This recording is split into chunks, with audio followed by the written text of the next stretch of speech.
एक छोटे से गांव में अर्जुन नाम का लड़का रहता था।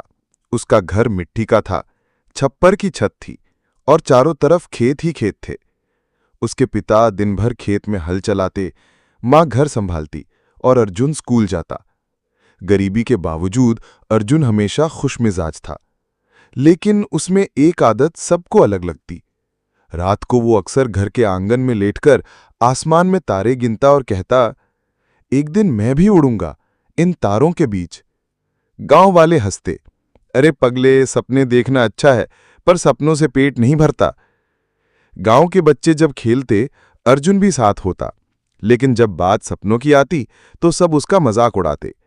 कोई कहता, तू तो पायलट बनेगा है ना, चल पहले इस पतंग को ही संभाल। अर्जुन बस मुस्कुराकर कहता, एक दिन मेरी पतंग सचमुच का हवाई जहाज होगी। उसके पिता चाहते थे कि अर्जुन पढ़ाई छोड़कर खेत में मदद करे। कई बार पैसों की तंगी के कारण किताबें खरीदना मुश्किल हो जाता।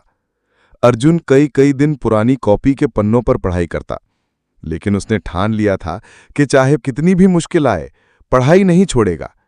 रात रात भर लालटेन की रोशनी में पढ़ना उसकी आदत बन गई थी।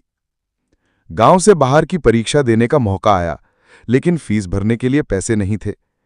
अर्जुन की मां ने अपनी पुरानी चांदी की चूड़ियां बेच दी। आंसू भरी आंखों से बोली, बेटा, तेरा सपना हमारा सपना है। अर्जुन ने मन ही मन कसम खाई कि मां की कुर्बानी व्यर्थ नहीं जाने देगा। धीरे धीरे अर्जुन ने पढ़ाई में अच्छा प्रदर्शन किया। स्कूल से छात्रवृत्ति मिली, शहर जाकर कॉलेज में दाखिला लिया। शहर में रहना आसान नहीं था, कभी भूखा सोना पड़ता, कभी छोटे मोटे काम करके खर्चा चलाना पड़ता। लेकिन उसके सपने की आग इतनी तेज थी कि कोई कठिनाई उसे रोक न सकी। सालों बाद अर्जुन ने पायलट की ट्रेनिंग में प्रवेश पा लिया। जब पहली बार उसने हवाई जहाज के कॉकपिट में बैठकर आसमान की ओर उड़ान भरी, उसकी आंखों में आंसू थे। उसे लगा जैसे वो सचमुच तारों के बीच पहुंच गया हो। गांव की वापसी। कई साल बाद जब अर्जुन पायलट बनकर गांव लौटा तो पूरा गांव उसे देखने दौड़ पड़ा। जो लोग कभी हंसते थे वही अब ताली बजाकर उसका स्वागत कर रहे थे।